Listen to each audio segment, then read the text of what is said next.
Dear students, last lectures के अंदर ये बात हम एक्सप्लेन कर चुके हैं। कंपाइलर और इंटरप्रेटर को डिटेल में हम स्टडी कर चुके थे। आपने इनके डिफरेंस को अपनी नोटबुक के ऊपर लिख लेना है और इन्हें अच्छे से प्रिपेयर भी कर लेना है, क्योंकि ये लास्ट क्वेश्चन या लास्ट लेक्चर्स के अंदर ये क्वेश्चन मैं आपको बता चुका हूँ। सबसे पहले हम बात करते हैं प्रोग्रामिंग लैंग्वेजेस दो तरह की हैं, अनस्ट्रक्चर्ड और स्ट्रक्चर्ड। इनमें से अगर हम अनस्ट्रक्चर्ड प्रोग्रामिंग लैंग्वेजेस की बात करें तो ऐसी लैंग्वेजेस हैं, ये ऐसे प्रोग्राम हैं जिनमें प्रोग्राम का मुकम्मल लॉजिक जो है वो एक सिंगल प्लेस पे ही लिख दिया जाता है। एक सिंगल ब्लॉक के अंदर सारी स्टेटमेंट जो है वो लिख दी जाती हैं और इस तरह ऐसे प्रोग्राम्स को मॉडिफाई या चेंज करना भी मुश्किल है। इसके अलावा डिबगिंग और इसमें एरर डिटेक्ट करना काफ़ी मुश्किल हो जाता है। ऑन दी अंदर अगर आप स्ट्रक्चर्ड प्रोग्रामिंग की बात करें तो आपके प्रोग्राम के लॉजिक को छोटे-छोटे पोर्शन में डिवाइड कर दिया जाता है, छोटे-छोटे मॉड्यूल बना लिए जाते हैं।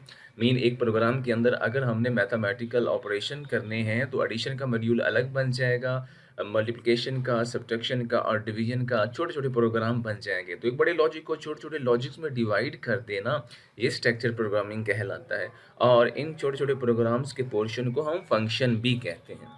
सी लैंग्वेज की हिस्ट्री के बारे में बात करें तो डियर स्टूडेंट, ये एक जनरल पर्पस लैंग्वेजेस है जिसे डैनियस रिची ने एटी बेल लेबोरेटरीज में 1972 में इन्हें इंट्रोड्यूस करवाया।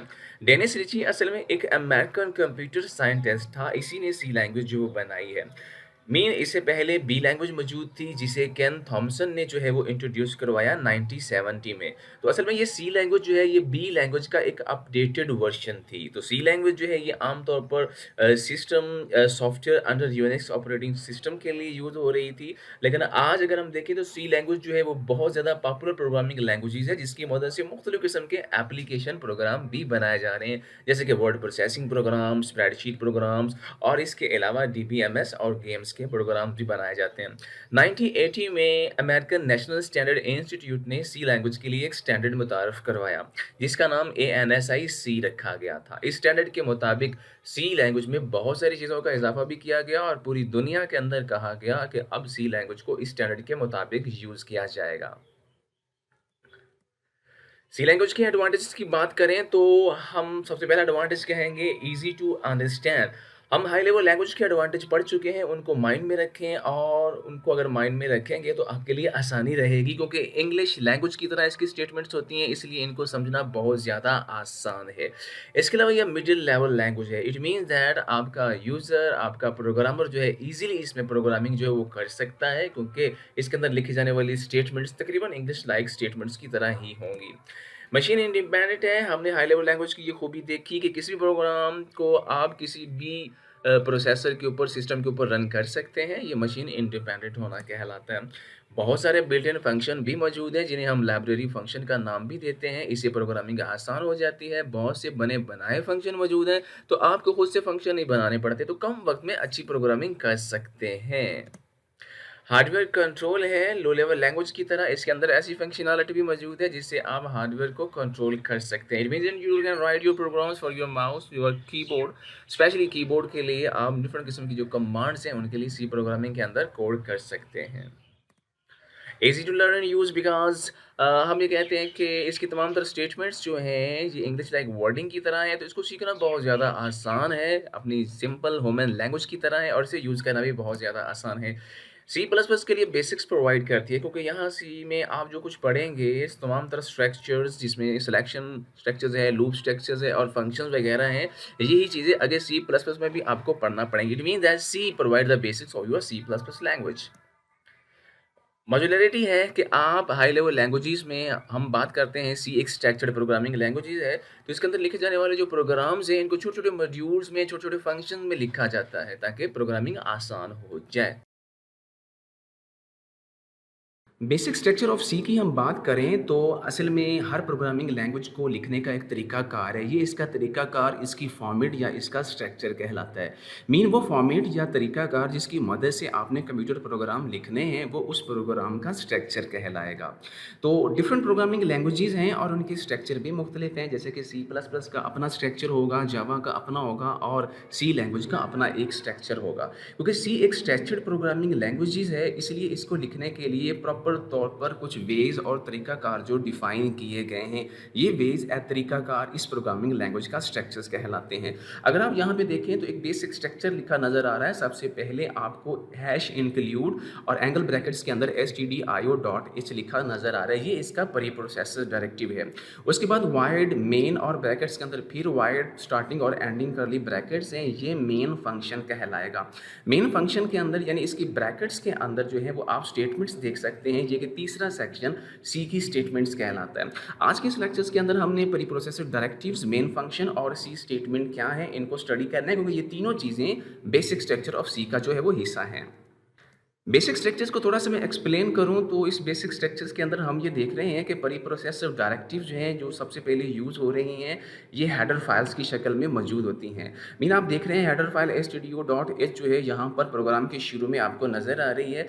ये फाइल असल में मुख्तलिफ़ किस्म की स्टैंडर्ड इनपुट और आउटपुट फंक्शन की डेफिनेशन पर मुश्तमिल होती है।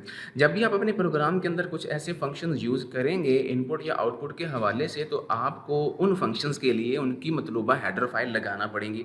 जैसे कि यहाँ हमने printf यूज़ किया है, तो इसके लिए हमने stdio यानी स्टैंडर्ड इनपुट आउटपुट की हेडर फाइल जो है वो हैश इंक्लूड की मदद से लगाई है। इस हैश इंक्लूड को हम प्री प्रोसेसर डायरेक्टिव भी कहते हैं। मेन फंक्शन जो है ये प्री प्रोसेसर डायरेक्टिव के बाद आएगा और ये सी प्रोग्रामिंग की इब्तिदा को या इसकी बिगनिंग को शो करता है, और आपके प्रोग्राम की एक्चुअल एग्जीक्यूशन जो है वो मेन फंक्शन से ही स्टार्ट होगी।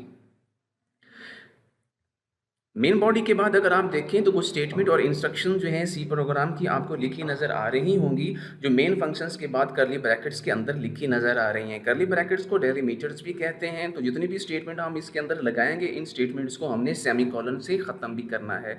Mean every statement must be terminated with semicolon. इसे स्टेटमेंट टर्मिनेटर का नाम भी देते हैं। प्री प्रोसेसर डायरेक्टिव्स की बात करते हैं डियर स्टूडेंट्स, ये एक ऐसी कमांड्स हैं जो सी कंपाइलर के लिए होती हैं। आपका जो लैंग्वेज ट्रांसलेटर है जिसे आप कंपाइलर कह रहे हैं, उसके लिए कुछ स्पेसिफिक किस्म की इंस्ट्रक्शन प्रोग्राम के शुरू में दी जाती हैं, इन्हें कंपाइलर डायरेक्टिव्स भी कहते हैं। मीन प्री प्रोसेसर डायरेक्टिव्स जो हैं वो नंबर के साइन से स्टार्ट होंगी और इसके बाद इंक्लूड या डिफाइन जो है वो लिखा हुआ हो सकता है, और इनके एंड पे सेमीकोलन नहीं होगा। मीन सी प्रोग्राम का जो हिस्सा इन प्री प्रोसेसर डायरेक्टिव के ऊपर एक्शन लेता है वो प्री प्रोसेसर कहलाता है। जैसे कि हम कहेंगे हैश इंक्लूड, तो हैश इंक्लूड लगा रहे हैं या फिर हैश डिफाइन लगा रहे हैं, ये प्री प्रोसेसर डायरेक्टिव्स हैं। ये डायरेक्टिव्स जिस स्पेसिफिक किस्म के पोर्शन के लिए हैं, स्पेसिफिक किस्म के सी प्रोग्राम्स के लिए हैं, और वो प्रोग्राम जो मखसूस किस्म के एक्शन परफॉर्म करेगा before starting your actual program in main function, तो वो प्री प्रोसेसर डायरेक्टिव होगा। मीन आपके प्रोग्राम को स्टार्ट करने से पहले कुछ इब्तदाई मरहले जो हैं वो प्री प्रोसेसर जो है वो प्रोसेस करेगा, ताकि दी जाने वाली इंस्ट्रक्शन जो प्री प्रोसेसर डायरेक्टिव्स की शक्ल में है पहले वो परफॉर्म की जाए। इसके एग्जाम्पल में जाएं तो प्री प्रोसेसर डायरेक्टिव्स दो तरह की हैं, एक को इंक्लूड और एक को डिफाइन कहते हैं। इंक्लूड प्री प्रोसेसर डायरेक्टिव्स की बात करें तो ये स्पेसिफिक किस्म की एक डायरेक्टिव है जिसे प्री प्रोसेसर डायरेक्टिव भी कहते हैं। ये हेडर फाइल के अंदर जो है वो हम लगाएंगे। तो इसके लिए कोई भी हेडर फाइल जो आप सी प्रोग्राम के अंदर लगाना चाहते हैं उसको आप इंक्लूड के प्री प्रोसेसर डायरेक्टिव से जो है वो लगा सकते हैं। इसका मतलब ये है कि ये प्री प्रोसेसर डायरेक्टिव्स जो हैं ये प्री प्रोसेसर्स को ये बताती है कि कुछ बेसिक डेफिनेशन वाली फाइल जो है वो प्रोग्राम के अंदर इंक्लूड की जा रही है और वो फाइल लाइब्रेरी फंक्शन से आएगी। इसके लिखने का तरीका है कि हम हैश इंक्लूड लगाते हैं और उसके बाद एंगल ब्रैकेट्स के अंदर उस फाइल का नाम बताते हैं जिस फाइल को हम इंक्लूड करना चाहते हैं। डिफाइन प्री प्रोसेसर डायरेक्टिव जो है ये आमतौर पर मखसूस किस्म की कॉन्स्टेंट वैल्यूज़ या कॉन्स्टेंट मैक्रो को डिफाइन करने के लिए यूज़ होती है। असल में कॉन्स्टेंट मैक्रो जो है वो एक आइडेंटिफायर होता है जो एक मखसूस किस्म की कांस्टेंट वैल्यू जो है वो डिफाइन कर देता है और फिर उस वैल्यू को प्रोग्राम के अंदर आप जो है वो यूज़ कर सकते हैं। इसका लिखने का तरीकाकार ये होगा कि नंबर के साइन के बाद डिफाइन लिखेंगे, उसके बाद आइडेंटिफायर और एक्सप्रेशन लिखेंगे। एग्जांपल में देखें तो हैश डिफाइन के बाद हमने मार्क्स 786 लिखा है। मार्क्स आइडेंटिफायर है और 786 जो है इसकी वैल्यू है। आपने ये कांस्टेंट वैल्यू प्रोग्राम के शुरू में डिफाइन कर दी है। अब आप मार्क्स वेरिएबल की मदद से या मार्क आइडेंटिफायर की मदद से इस वैल्यू को कहीं भी यूज़ कर सकते हैं। मेन फंक्शंस जो है हम बात करते हैं तो सी प्रोग्राम में एक मेन फंक्शन होना चाहिए, इसके बगैर आपका प्रोग्राम रन नहीं होगा। मेन फंक्शन आमतौर पर प्रीप्रोसेसर डायरेक्टिव्स के बाद आएगा और ये आपके एक्चुअल प्रोग्राम की बिगिनिंग को शो करता है। मीन ये वो पॉइंट है जहाँ से आपके प्रोग्राम की एग्जीक्यूशन जो है वो स्टार्ट होनी है। अगर आप थोड़ा सा इस डायग्राम पे गौर से देखें तो वाइड मेन वाइड लिखा नजर आ रहा है। मेन एक फंक्शन है, इसके शुरू में भी वाइड है और मेन के बाद ब्रैकेट्स के अंदर भी वाइड लिखा हुआ नजर आ रहा है। मेन से पहले जो वाइड लिखा हुआ है आम तौर पर ये किसी भी फंक्शन की रिटर्न टाइप को शो करता है। आपका फंक्शन किसी भी किस्म का जब डाटा रिटर्न करेगा तो वो किसी ना किसी टाइप का होगा, इसलिए यहाँ हमें टाइप लिखनी पड़ती है। अगर हम यहाँ पर वाइड लिख दें तो इसका मतलब ये है कि मेन फंक्शन कोई वैल्यू रिटर्न नहीं करता। ब्रैकेट्स के अंदर वर्ड लिखी हुई जो बात है इसका मतलब ये है कि यहाँ पर पैरामीटर दिए जाते हैं ताकि फंक्शन ने काम करना है तो उसे कुछ डाटा चाहिए, वो डाटा पैरामीटर की शक्ल में दिया जाता है। यहाँ वर्ड लिखने का मतलब ये है कि आपका ये फंक्शन किसी किस्म के कोई पैरामीटर भी एक्सेप्ट नहीं करता। उसके बाद अगर आप देखें तो स्टार्टिंग और एंडिंग करली ब्रैकेट्स नज़र आ रहे हैं, ये इसके डेलीमीटर्स कहलाते हैं। टॉप पे जो है इसे हम लेफ्ट ब्रैकेट्स कहते हैं, ये स्टार्टिंग ब्रैकेट्स है, और जो एंड पे मौजूद है इसे राइट ब्रैकेट्स भी कहते हैं, और ये एंडिंग ब्रैकेट्स है। इसके अंदर बॉडी जो है वो लिखी जाती है। सी प्रोग्राम की स्टेटमेंट्स की बात करें तो स्टेटमेंट असल में वो फंडामेंटल यूनिट है जो प्रोग्रामिंग लैंग्वेज के अंदर लिखते हैं। असल में ये इंस्ट्रक्शंस हैं जो कंप्यूटर को बताती हैं कि क्या करना है। यकीनन आपका प्रोग्राम कोई ना कोई टास्क परफॉर्म करेगा, वो टास्क इंस्ट्रक्शन की शक्ल में लिखा जाएगा। एक स्टेटमेंट आमतौर पर जो हम लिखेंगे मेन के अंदर या मेन के अंदर करली ब्रैकेट्स के अंदर जो कुछ भी स्टेटमेंट्स की शक्ल में लिखा जाएगा उसमें काफ़ी सारी चीज़ें हो सकती हैं। आप लाइब्रेरी फंक्शन भी लगा सकते हैं, जैसे कि प्रिंट एफ लगाया हमने कोई भी चीज़ प्रिंट करने के लिए। कीवर्ड्स भी लगा सकते हैं जैसे कि वाइड, इंट, फ्लोट, डबल हम लगाया करेंगे। वेरिएबल्स भी बनाएंगे, आइडेंटिफायर भी लगाएंगे, पंक्चुएशन मार्क और कुछ सैम्पल भी हम स्टेटमेंट्स के अंदर जो है वो यूज़ किया करेंगे।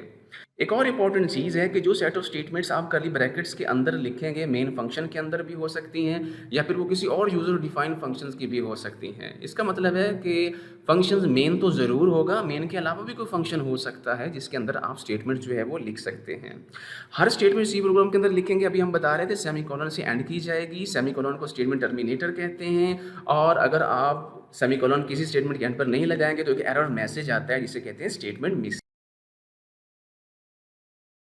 स्टार्ट करते हैं कि कुछ स्टेप्स जो सी प्रोग्रामिंग के लिए ज़रूरी हैं, उसमें 6 इंपॉर्टेंट स्टेप मौजूद हैं। इन स्टेप्स को वन बाय वन फॉलो करना पड़ता है। सबसे पहले creating editing your C program, saving C program, compiling, linking, loading and executing. इन 6 मराइल से आपका प्रोग्राम जो है वो गुजरता है। सबसे पहले बात करते हैं सी प्रोग्राम को कैसे क्रिएट और एडिट किया जाता है। जब भी आप कोई प्रोग्राम लिखना चाहेंगे तो सबसे पहला स्टेप यही होगा कि आप कुछ मखसूस किस्म के कंपाइलर, टर्बो सी या सी प्लस प्लस एडिटर के अंदर अपना प्रोग्राम जो है वो टाइप करेंगे, या आपने प्रोग्राम टाइप करके रखा हुआ है तो उसको चेंज भी कर सकते हैं, जिसे एडिट करना कहते हैं। ये हमारा पहला मरहला होगा जिसमें हम अपना प्रोग्राम सिर्फ लिखा करेंगे। इसके बाद हमारे पास नेक्स्ट स्टेप के अंदर हम अपने प्रोग्राम को जो है वो सेकेंडरी स्टोरेज डिवाइसेस या डिस्क के ऊपर सेव करेंगे। लिख लेने के बाद सेव करना ज़रूरी है ताकि प्रोग्राम को बाद में इस्तेमाल के लिए यूज़ भी किया जा सके। जब आपका प्रोग्राम सेव होता है तो ये जो एक्सटेंशन के साथ सेव होगा उसके साथ डॉट सी होगा। जैसे कि आपने एक प्रोग्राम लिखा, उसका नाम ABC लिखा, तो जब सेव करेंगे तो वो ABC.C के साथ जो है वो सेव हो जाएगा। सी असल में एक्सटेंशन है जो सी प्रोग्राम्स को रिप्रेजेंट करती है। इसके तीसरे स्टेप के अंदर हम अपने प्रोग्राम को कंपाइल करेंगे। आपने जो अभी जो कोड लिखा है जिसे सेव किया है वो सोर्स कोड है जो हाई लेवल लैंग्वेज के अंदर लिखा हुआ है। तो इस हाई लेवल लैंग्वेज के कोड को मशीन कोड में चेंज करने के लिए हमें कंपाइल करना पड़ेगा। तो सी कंपाइलर इस मकसद के लिए यूज़ होगा जो आपके इस सोर्स कोड को मशीन लैंग्वेज के अंदर ट्रांसलेट कर लेगा। मीन कंपाइलिंग के बाद जो सोर्स कोड है वो ऑब्जेक्ट कोड की फॉर्म में चेंज हो जाएगा, मीन मशीन कोड में चेंज होगा, लेकिन साथ साथ एक ऑब्जेक्ट फाइल भी बन जाएगी जिसकी एक्सटेंशन OBJ होगी। मीन ये वो फाइल होगी जो बताएगी कि आपका सोर्स कोड अब मशीन कोड के अंदर या ऑब्जेक्ट कोड के अंदर चेंज हो चुका है।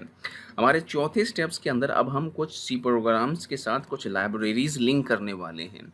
याद करें जब आपने प्रोग्राम लिखा होगा तो कुछ हेडर फाइल्स में कुछ ऐसी प्रीप्रोसेसर डायरेक्टिव्स की मदद से कुछ फाइलें इंक्लूड की होंगी, जैसे कि हम अक्सर फाइल इंक्लूड करते हैं stdio.h और conio.h। ये वो फाइलें हैं जो लाइब्रेरी फाइलें हैं, ये हम तब यूज़ करते हैं जब अपने प्रोग्राम के अंदर कुछ बिल्ट इन या लाइब्रेरी फंक्शन यूज़ करेंगे। तो जब आपने अपने प्रोग्राम्स के अंदर कुछ लाइब्रेरी फंक्शन यूज़ किए हैं, तो उन फंक्शन की डेफिनेशन, डिस्क्रिप्शन जिन फाइल में मौजूद है, उन फाइल्स को आपने अपनी ऑब्जेक्ट फाइल के साथ लिंक ज़रूर करना है। तो इस मकसद के लिए लिंकर एक प्रोग्राम है जो आपकी रिक्वायर्ड लाइब्रेरी फाइल्स को आपके प्रोग्राम के साथ जो है वो लिंक करता है। जब आपकी object file in library files के साथ मिलेगी, तो आपका ये लिंकर जो है आपको एक एग्जीक्यूटेबल फाइल बना के देगा जिसकी एक्सटेंशन डॉट ई होगी। मीन आप अगर प्रोग्राम बना रहे हैं उसका नाम ABC रखा हुआ है, तो अब आपके पास जो फाइल बन चुकी होगी वो abc.exe हो सकती है। स्टेप नंबर 5 के अंदर हम प्रोग्राम को लोड करेंगे, क्योंकि अपने लास्ट स्टेप के अंदर हमने लाइब्रेरीज़ को लिंक किया और एग्जीक्यूटेबल फाइल बनाई, तो फिर वो फाइल सेकेंडरी स्टोरेज डिवाइसेस के ऊपर सेव हो चुकी थी। अब हम लोड करेंगे, इस मकसद के लिए लोडर यूज़ होता है। लोडर का काम ये है कि जो आपने फाइल एग्जीक्यूटेबल बनाकर स्टोर कर ली है, उस फाइल को अब ये लोड करेगा मेमोरी में। मीन सेकेंडरी स्टोरेज डिवाइसेस से फाइल को लेकर मेमोरी यानी रैम के अंदर लेके आएगा ताकि कंप्यूटर उसे रन कर सके। तो मीन लोड करना ज़रूरी है, जब तक वो रैम में लोड नहीं होगी तब तक प्रोसेसर रन नहीं करेगा। प्रोसेसर हर किस्म की फाइल्स को रन करने के लिए रैम से पिक करता है, इसलिए रैम के अंदर आपके प्रोग्राम को लोड करना पड़ेगा जो प्रोग्राम एग्जीक्यूशन के लिए रेडी है। नेक्स्ट स्टेप के अंदर हम देखेंगे कि हमने अपने प्रोग्राम को एग्जीक्यूट कैसे करना है। It is your last step and in this step you are going to execute your program on your computer. It means that अब आपका प्रोग्राम रैम में पहुंच चुका था। यहाँ से अब आपका जो CPU है वो program instructions one by one memory से लेगा और उनको एग्जीक्यूट करना शुरू कर देगा। आपके प्रोग्राम में जो लिखा हुआ था उस तमाम इंस्ट्रक्शंस को आपका CPU one by one execute करके आपको रिजल्ट जो है वो दिखा देगा। सी प्रोग्रामिंग लैंग्वेज के लिए काफ़ी सारे टूल्स मौजूद हैं जिनमें आप प्रोग्राम लिख सकते हैं। आप डेव सी प्लस प्लस या टर्बो भी यूज़ कर सकते हैं। इंटरनेट से डाउनलोड करके आप टर्बो के सेटअप से इसे इंस्टॉल कीजिए। जब आपका प्रोग्राम इंस्टॉल हो जाएगा तो डेस्कटॉप पे इसका एक आइकन आता है, आइकन को डबल क्लिक कीजिए, टर्बो सी प्लस प्लस का प्रोग्राम जो है वो आपके पास स्टार्ट हो जाएगा। इसमें अब आपने प्रोग्राम जो है वो लिखने वाला काम जो है वो करना है। इसके लिए सिंपल सी बात है, सबसे पहले फ़ाइल पे क्लिक करें और यहाँ से न्यू में चले जाएँ तो एक न्यू फ़ाइल आपके सामने ओपन होती है। ये न्यू फ़ाइल वो है जिसमें आपने प्रोग्राम लिखना शुरू करना है। सबसे पहले प्रीप्रोसेसर डायरेक्टिव्स लगाइए।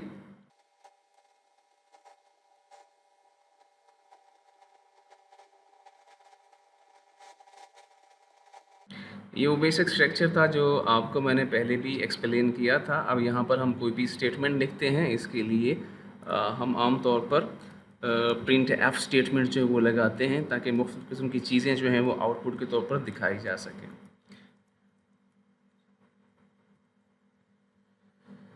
आपके सामने एक छोटा सा मैंने प्रोग्राम लिख दिया और उस प्रोग्राम में एक सिंबल लाइन हमने प्रिंट की है। इस प्रोग्राम को सेव करना चाहते हैं तो फाइल और सेव एज पे क्लिक करके इसे किसी भी नाम से आप सेव कर सकते हैं। जैसे कि मैं प्रोग्राम नंबर 2 से इसे जो है वो सेव करता हूँ।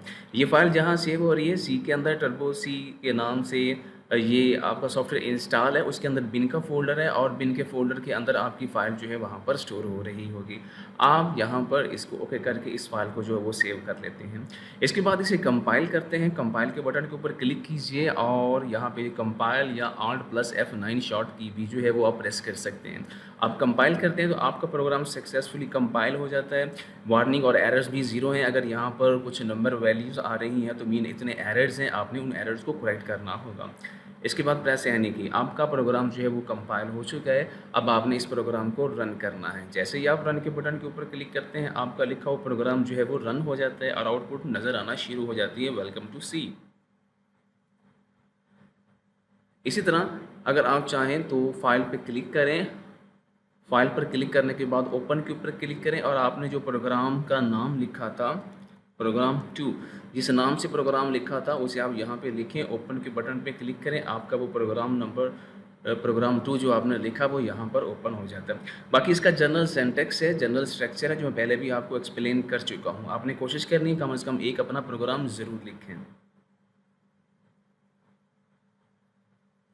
तो यहाँ फाइल पे क्लिक करके आप इसको क्वाइट पे क्लिक करें तो आपका प्रोग्राम जो है यहाँ पर टर्मिनेट हो जाता है।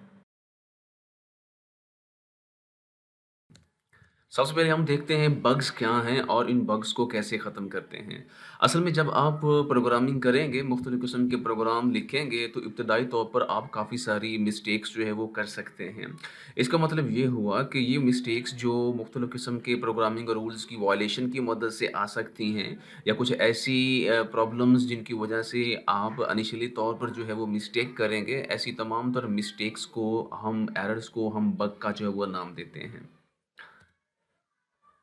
एज़ अ बिगिनर प्रोग्रामिंग ये भी पॉसिबिलिटी है कि आप बहुत सारी मिस्टेक करेंगे। जब प्रोग्राम लिखेंगे तो शुरू में मिस्टेक्स वगैरह होती हैं। इन्हीं मिस्टेक और एरर्स को हम प्रोग्राम बग का भी नाम देते हैं। एक ऐसा प्रोसेस जिसमें आपने इन बग्स को, एरर्स को डिटेक्ट भी करना है और इसके साथ इनको रिमूव भी करना है। इस चीज़ को हम डिबग करना कहते हैं। मीन प्रोग्रामिंग के अंदर सबसे इम्पोर्टेंट चीज़ है कि एरर्स को डिटेक्ट किया जाए, इनको रिमूव भी किया जाए। एक अच्छे प्रोग्रामर होने की यही निशानी होगी कि आप प्रोग्राम में एरर डिटेक्ट भी कर सकते हो और उनको रिमूव भी कर सकते होंगे। तो एरर्स को हम कह रहे हैं बग्स, और एरर्स को रिमूव करने के तरीकाकार को या प्रोसेस को हम डीबग करना कहते हैं। प्रोग्रामिंग एरर्स जो हैं ये 3 तरह के हैं: syntax errors, logical errors and run time errors. अब हम 3 तरह के एरर्स को वन बाय वन जो है वो थोड़ा-सा डिस्कस करते हैं। सबसे पहले हम बात करते हैं सिंटैक्स एरर्स जो वो क्या हैं। जैसे कि मैं आपको पहले बता चुका हूँ, हर प्रोग्रामिंग लैंग्वेज के लिखने के लिए कुछ मखसूस किस्म के रूल्स बने हुए हैं और उन रूल्स को फॉलो करते हुए हम उन प्रोग्राम्स की स्टेटमेंट्स जो है वो लिखेंगे। हर प्रोग्रामिंग लैंग्वेज में कोड लिखने के इन स्पेशल रूल्स को हम उस लैंग्वेज का सिंटैक्स भी कहते हैं। कंप्यूटर साइंस में सिंटैक्स एरर का मतलब ये होगा कि आप उस मखसूस किस्म की प्रोग्रामिंग लैंग्वेजेस के जो रूल्स हैं, उन रूल्स को फॉलो नहीं कर रहे और उन रूल्स की वायलेशन की मदद से जो एरर आ रहे होंगे वो सिंटैक्स एरर कहलाएंगे। सिंटैक्स एरर आम तौर पर उस वक्त आते हैं जब आप अपने प्रोग्राम को कंपाइल करते हैं। तो अगर तो कंप्यूटर प्रोग्राम जो आपने लिखा उसमें एरर है तो आपका प्रोग्राम कंपाइल नहीं होगा, फ़ौरन ही एरर देगा और आपने उस एरर को डिटेक्ट करके रिमूव करना है। उसके बाद आप अपने प्रोग्राम को रन कर सकते हैं या ट्रांसलेट कर सकते हैं। सिंटैक्स एरर आने की कुछ वजूहात हैं। सबसे पहले तो ये है कि अगर आपने स्टेटमेंट के एंड पे सेमीकोलन नहीं लगाया तो सिंटैक्स एरर आ सकता है, क्योंकि सेमीकोलन लगाना एक सिंटैक्स है। इसके अलावा वेरिएबल नेमिंग रूल्स को अगर आप फॉलो नहीं करते तो भी आपका सिंटैक्स एरर आ सकता है। मखसूस किस्म के वेरिएबल को नाम देने के रूल्स रखे गए हैं कि आपने जब वेरिएबल के नाम रखने हैं तो उन रूल्स को फॉलो करना है। अगर रूल्स को फॉलो नहीं करेंगे तब भी सिंटैक्स एरर आ सकता है। समटाइम आप कीवर्ड्स भी यूज़ करेंगे प्रोग्राम के अंदर, तो कीवर्ड स्पेशल किस्म के रिजर्व वर्ड होंगे और उनके मखसूस किस्म के स्पेलिंग भी हैं। अगर आप उनको इनकरेक्ट लिखेंगे, उनके स्पेलिंग ठीक नहीं लिखेंगे, तब भी सिंटैक्स एरर आ सकता है। इसके अलावा पेयर ऑफ ब्रैकेट्स जो हैं ये पेयर की शक्ल में होंगी। अगर आप ब्रैकेट्स के पेयर में से एक ब्रैकेट मिस करते हैं तब भी एरर हो सकता है, जैसे कि स्टार्टिंग और एंडिंग ब्रैकेट्स दोनों लगानी पड़ती हैं। इसके अलावा इनवैलिड फंक्शन कॉल है। आप फंक्शंस बनाएंगे और फिर फंक्शन को कॉल भी करेंगे। आप किसी ऐसे फंक्शन को कॉल कर रहे हैं जो कि इनवैलिड है तो प्रॉब्लम क्रिएट हो सकती है। Missing main function. मेन एक इम्पॉर्टेंट फंक्शन है जो हर प्रोग्राम के अंदर ज़रूर होगा। अगर मेन फंक्शन ही नहीं लिखा गया तब भी ये एक सिंटैक्स एरर होगा। लॉजिकल एरर की बात करें तो ये ऐसे एरर हैं जो प्रोग्रामर की अपने पुअर लॉजिक की वजह से आते हैं। इसका मतलब ये है कि प्रोग्रामर को अपने प्रोग्राम के मुतालिक जो लॉजिक है वो क्लियर नहीं था, मुकम्मल पता नहीं था कि प्रोग्राम में क्या लिखना है, कैसे लिखना है, कौन सी स्टेटमेंट कहाँ लिखनी है। अगर स्टेटमेंट्स का सीक्वेंस भी आगे पीछे करके लिख दिया तो लॉजिकल एरर आता है। लॉजिकल एरर को डिटेक्ट करना काफ़ी ज़्यादा मुश्किल है, क्योंकि कंपाइलर जो है इनको डिटेक्ट नहीं करता और ना ही किसी किस्म का कोई एरर जो है वो मैसेज के तौर पर देगा। इसका मतलब ये है कि आपकी आउटपुट जो है लॉजिकल एरर की वजह से इनकरेक्ट आना शुरू होगी। तो आपने अगर तो लॉजिकल एरर को रिमूव करना है तो अपने प्रोग्राम को मुकम्मल शुरू से लेके एंड तक दोबारा देखना पड़ेगा ताकि एरर को डिटेक्ट किया जा सके।